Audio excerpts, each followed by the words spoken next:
안녕하세요, 리치노마드입니다. 요즘 맥쿼리인프라 주가가 영 좀 상태가 안 좋은데요. 그 얘기를 오늘 한번 해볼까 합니다. 지금이라도 좀 팔아야 되는 게 아닐까 고민하시는 분들도 많을 것 같은데요.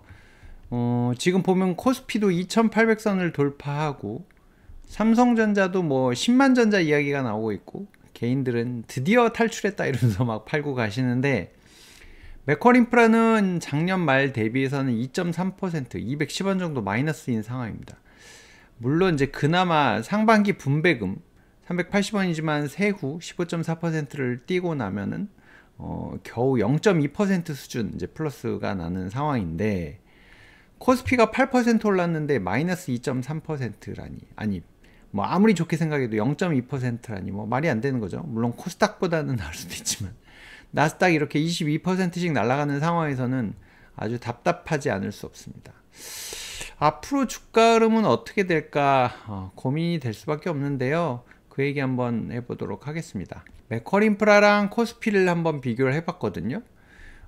제가 이제 2012년 1월부터 투자를 했는데 12년간 이제 비교를 해보면 이게 이제 그 두 개를 비교하는 차트거든요. 12년간 코스피에 비해서는 어떻게 보면 좀 그 안정적으로 쭉 우상향을 하지 않았나. 뭐 약간 출렁출렁 할 때도 있기는 했지만 이 출렁임의 폭이 상대적으로는 코스피에 비해서는 좀 적었던 것 같고, 꾸준하게 잘 우상향을 하는 것 같아요. 근데 지금 23년 이후의 흐름이 약간 좀 답답하게 보일 수는 있는데, 코스피는 그에 반해서 이제 23년 초부터 이렇게 쭉 올라오는 흐름이 보여지죠. 이제 이런 상황이 되니까 좀 답답함을 많이 느낄 수밖에 없는 거고, 뭐 저 역시도 비중이 있으니까 답답할 수밖에 없죠. 근데 이제 그 코로나 이후를 한번 조금 띄어서 다시 봤거든요. 이제 코로나 이후에 보면은 이제 20년 3월 달 이때 이제 훅 떨어졌다가 이제 올라올 때 오히려 이제 맥커리가 조금 더 올라왔다가 그 다음에 이제 지지부진하던 시절에 이제 코스피가 1400에서 3000까지 쭉 올라가던 이때였습니다. 이때 뭐 미친 듯이 어떤 종목을 사도 다 올라갈 때였는데, 오히려 이제 이 종목은 비실비실 하고 있었죠. 다른 매력적인 게 너무너무 많기 때문에 맥쿼리인프라가 좋아 보일 리가 없거든요. 이제 그런 상황이었고, 근데 코스피가 상승한 다음에 이제 주춤 하던 사이에 맥쿼리가 이제 따라 올라가기 시작하거든요. 따라 올라가고 3,300을 찍고 그다음에 이제 3,000까지 다시 쭉 내려오던 시기, 내려오던 시기에는 오히려 맥쿼리가 이제 추가 상승을 더 해줍니다. 그리고 이제 22년에 쭉 빠질 때도 맥쿼리는 좀 늦게 빠졌거든요. 물론 나중에 이제 그 뭐 자이언트 스텝 뭐 이러면서 훅 빠지는 이제 흐름을 갖게 되면서 나중에 이제 보면은 거의 23년 이후부터는 뭐 약간의 차이는 있지만 비슷한 흐름을 갖고 가는 것 같고, 특히나 23년 하반기부터는 거의 뭐 비슷하게 가는 그런 상황이었던 것 같습니다. 23년 하반기부터는 코스피랑 거의 비슷한 흐름으로 잘 가고 있다가 지금 이제 올해 6월달 이제 배당락 이후에 훅 빠져버리고 코스피는 계속 날아가는 이런 상황이 되어버렸잖아요. 좀 이제 답답함을 더 크게, 상대적인 이제 박탈감도 있으니까 이제 그렇게 생각될 수밖에 없는데, 23년 10월 달 기억나시는지 모르겠는데 그때 미국 10년물 금리가 5%를 넘어섰거든요. 넘어섰기 때문에 주가가 이제 다 폭락을 했었죠. 그 다음에 다시 이제 조금 금리가 안정이 돼가면서, 금리가 내려가면서 이후부터는 이제 좀 안정화된 흐름을 보였어요, 주가 자체는. 근데 그러다가 지금 이제 쭉 빠져 내려와 버리는 상황이 벌어졌는데, 과연 지금의 주가가 이 미국 10년물 금리가 5%까지 갔던 그때 11,950원까지 갈 일인가. 지난주 금요일 날이었죠. 이 11,950원 찍었거든요. 사실 이때 단타라도 해야 되나 이런 생각을 잠깐 하긴 했었는데, 뭐 간이 작아서 하지는 못했지만, 지금의 상황이 과연 이런 상황과 맞먹을 정도로 안 좋은가라는 생각을 이제 다시 해보게 된 거죠. 이제 뭐 제가 몇 가지 지표들을 보지만 RSI라고 하는 이런 이제 지표도 너무 지금 과매도 국면에 들어가 있다가 다시 조금 반등으로 가는 신호들을 스토캐스틱 뭐 지표도 마찬가지고 이제 그렇게 보여주고 있는데, 미미하지만 외국인들이 조금씩 사고 있거든요. 7월 달부터. 금액이 뭐 그렇게 크지는 않습니다. 뭐 이제 19억, 12억, 18억 뭐 이 정도 사고 있지만, 이제 외국인이 예전에는 매컬인프라에 굉장히 절대적인 영향을 미쳤었는데 지금은 이제 비중이 많이 적어져서 조금 다른 패턴을 보이고는 있지만 그래도 외국인이 살 때 이제 주가가 좀 반등하는 모습을 항상 보여줬었거든요. 이제 그런 점에서 보면 요 이제 아래쪽에 약간 밑에서 반등하는 요런 분위기가 되고 있어서 외국인들은 오히려 지금 사네? 라고 하는 것을 이제 한번 보면서 그럼 이걸 어떻게 해야 되지? 이런 생각을 다시 또 하게 되는 거죠.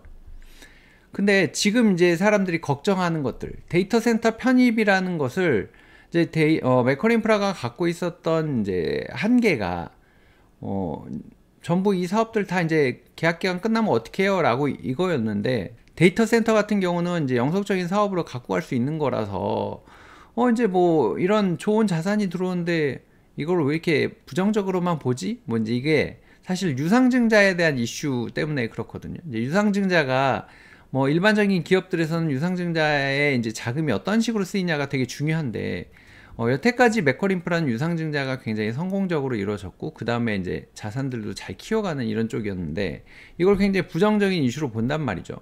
그리고 또 이제 어저께 기사 나온 거 보니까 경쟁이 될 수 있는 인프라 펀드가 또 상장이 될 거고 배당 수익률은 맥커리보다 더 높을 거예요. 아직 주가 정해지지도 않았는데 상장가치 정해지지도 않았는데 뭐 이제 이런 기사를 막 흘리면서 약간 노이즈가 생겼죠.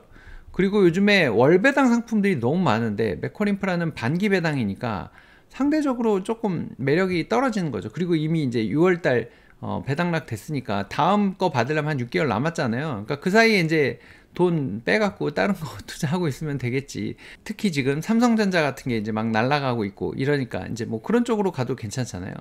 그리고 금리 인하가 되면 이제 이런 배당주들이 조금 더 살아날 거다라고 생각인데 금리 인하가 될 듯 될 듯 지금 안 되고 있단 말이죠. 그리고 뭐 이제 사람들이 요즘에 보면 저는 미국으로 다 옮기고 있어요. 뭐 이런 분들 굉장히 많거든요. 이제 뭐 이런 영향들이 매커리 인프라에도 좀 영향을 미치지 않았을까 하는 생각을 해보는 겁니다. 뭐 정확하진 않지만 저도 이제 이유를 찾아봐야 되니까요. 그래서 앞으로 이제 좀 어떻게 될 거냐가 사실은 제일 궁금하고 중요한 거잖아요. 이제 금리 인하가 정말 이제 시작된다면 그리고 지금 삼성전자가 막 올라가고 있는데 주변의 분들 보면은 꽤 많이 정리하고 있거든요. 오히려 외국인들은 그렇게 사서 담고 있는데 개인들은 계속 팔고 있어요. 근데 이제 물론 제가 보기엔 조금 더 갈 수 있다라고 보고 있는데 희망인지도 모르겠지만 올라가다가 이제 어느 정도 둔화되는 시점이 올 거잖아요. 그러면 아까 앞에서 보셨던 코스피가 막 랠리하고 난 다음에 좀 둔화되는 시점에 이제 매컬인프라가 출발을 하거든요. 약간 그런 움직임으로 갈 수 있는 여지가 있다. 그리고 지금 이제 제일 중요한 건 6월달 이제 배당이 이제 배당 컷이 됐단 말이죠. 전년 대비해서 5원 감소가 됐기 때문에 이제 그런 부분을 회복하기 위해서 부산 신항의 이제 성과가 얼마나 좀 나아질 것이냐. 도시가스 같은 경우는 지금 요금을 좀 올려준다고 해서 실적이 좀 나아지지 않을까 지금 예상이 되는 상황이긴 하거든요. 이제 이런 부분 때문에 하반기에 배당금이 이제 어느 정도까지 회복이 될 수 있을 것이냐. 이제 뭐 이게 좀 관심사일 거고. 그리고 이제 아까 그 데이터 센터 때문에 유상증자를 한다면 근데 할지 안 할지 하면 얼마나 할지 그게 이제 주식수가 얼마나 늘어나서 배당금에 얼마나 영향을 미칠지 그리고 그 데이터 센터의 지금 수익 구조가 어떻게 되는지 얼마나 많은 수익을 가져다 주는 자산으로 올 건지가 아무것도 모르는 상황이잖아요. 어찌 됐든 이제 그게 이제 유상증자를 한다고 치면 이제 맥커리가 유상증자를 4번이나 했거든요. 근데 4번 하는 동안에 패턴이 좀 비슷했는데 주가가 일단 조금 조정을 받습니다. 유상증자 하는 동안. 근데 그리고 유상증자 이슈가 다 정리가 되고 나면 올라가더라고요.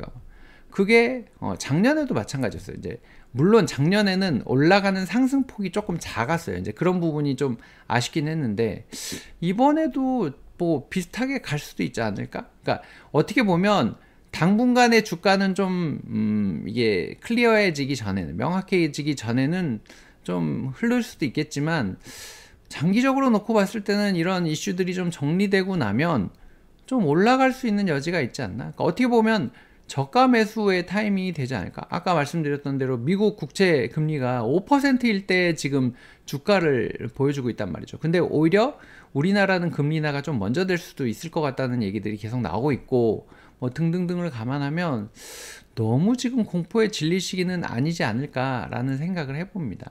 물론 이게 제가 주식을 들고 있기 때문에 저의 희망이 많이 담길 수도 있지만 그리고 이제 주식 투자를 하다 보면 뭐 엔비디아처럼 이제 핫한 것들도 당연히 투자를 하겠지만 좀 흔들림 없이 편안한 꾸준히 갖고 갈 수 있는 코어가 될 수 있는 종목들도 필요하거든요.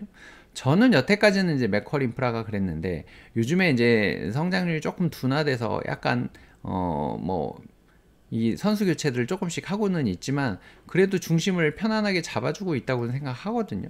미국 같은 경우도 지금 너무 올라서 살짝 이제 부담스럽다는 얘기를 계속 하고 있고, 국내도 지금 주식 지수는 올라가고는 있지만 이제 대형주 위주로만 일부만 올라가고 있어서 사실 되게 어려운 장이라는 얘기를 많이 하거든요. 이제 그런 거 감안했을 때 코어로 갖고 갈 만한 주식이 조금 싸졌다, 그리고 한동안은 더 싸질 수도 있을 것 같다 라고 한다면 저가 매수의 기회로 갖고 가는 것도 나쁘지는 않아 보이는데, 이제 여러분들은 또 어떻게 판단할지 모르겠습니다. 저도 지금 사실은 좀 고민 중입니다. 이걸 어떻게 해야 될지. 예, 그런 상황이라서 여러분들의 생각도 댓글로 남겨주시면 좋을 것 같습니다. 오늘은 여기서 마치도록 하겠습니다. 고맙습니다.